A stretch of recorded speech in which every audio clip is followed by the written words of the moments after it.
The most incredible story. Love and betrayal that led to unbelievable changes. Not in his league.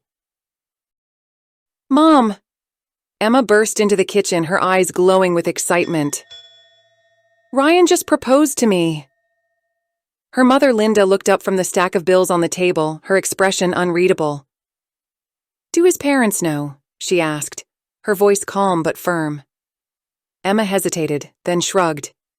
Don't rush into anything, Linda said softly.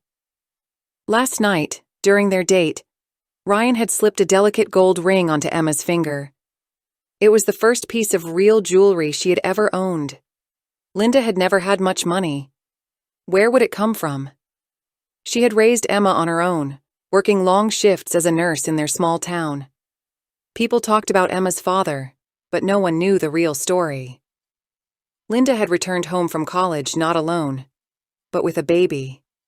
She was such a pretty girl, must have been some smooth talker who got to her, the neighbors whispered.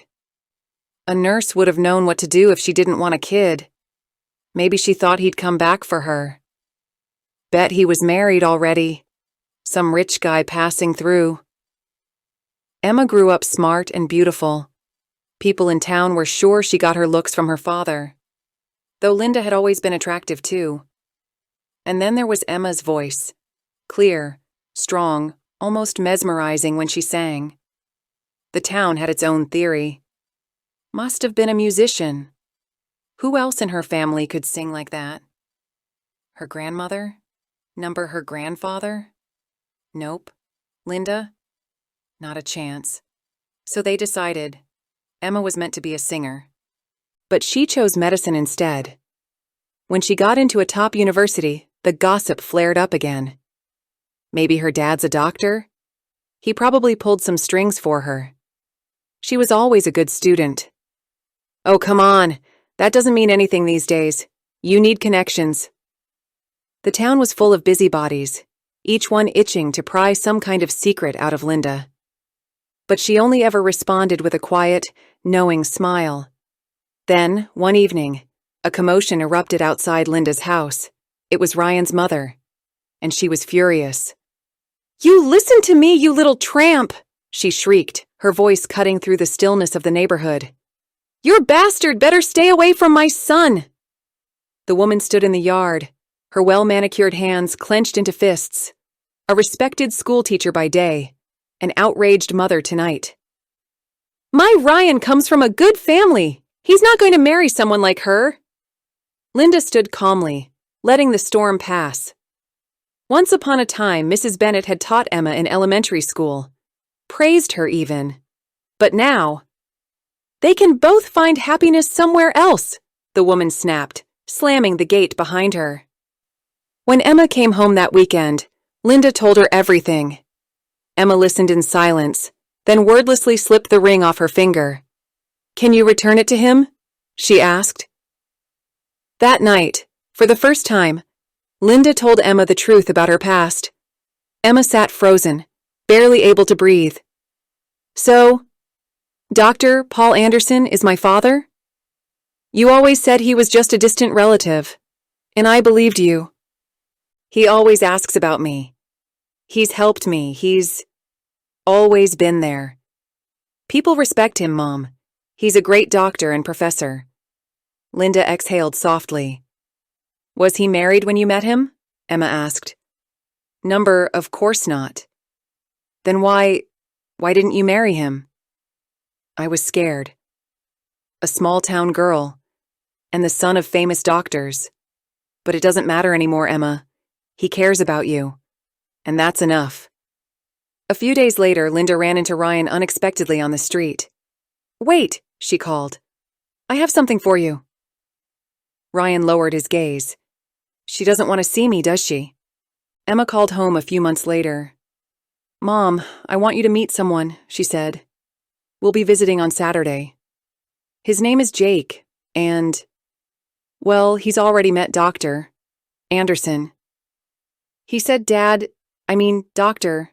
Anderson told him he's a good guy. On a warm spring day, an elegant car pulled up outside Linda's humble home. They're such a lovely couple, Linda murmured through the window, watching with pride. They are indeed, her neighbor whispered, envy lacing her voice. The news of Emma and her fiancé spread like wildfire throughout the small town.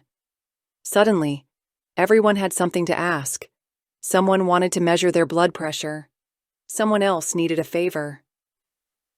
"How's Ryan doing?" Emma casually asked one day.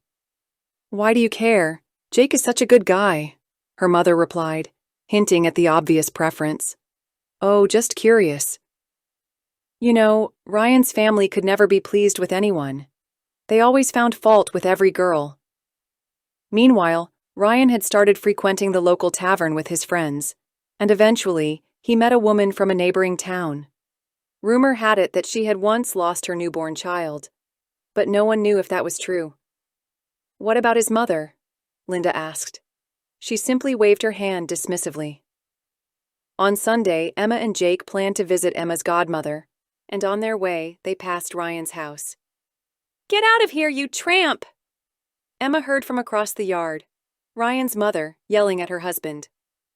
"Oh, hi, Mrs. Bennet," Emma greeted cheerfully. "Hello." Mrs. Bennet barely managed to reply before the words caught in her throat. Standing in the doorway was none other than Ryan. He looked disheveled, unshaven, wearing a rough expression. He was a far cry from the charming man Emma had once been infatuated with. "How are you?" Mrs. Bennet asked stiffly, as if the words didn't quite feel right. "Doing fine, thanks," Emma replied calmly. Emma and Jake continued on their way to her godmother's house, while Mrs. Bennet stood rooted to the spot, as if glued to the ground. Back at Ryan's house, he scratched his unshaven head, deep in thought. The next day, Linda was busy in the clinic, where people kept coming to her for updates, some with good news, some with bad. The good news was that everyone loved Emma's fiancé, Jake, especially her godmother, who had made sure to give a glowing recommendation. The bad news, however, was all about Ryan. "Did you hear about Ryan? Last night he caused such a scene that the cops had to show up. Everyone got involved, his mother, his wife, everyone. Urena used to teach other people's kids, but look at her son now. It's all because he saw Emma, I bet. She tried to get him a good girl, but now she's paying for it." Linda listened quietly, her mind running over the thoughts. Everyone deserves their own happiness, she thought. Out loud, she asked, "Shall we take your blood pressure now?"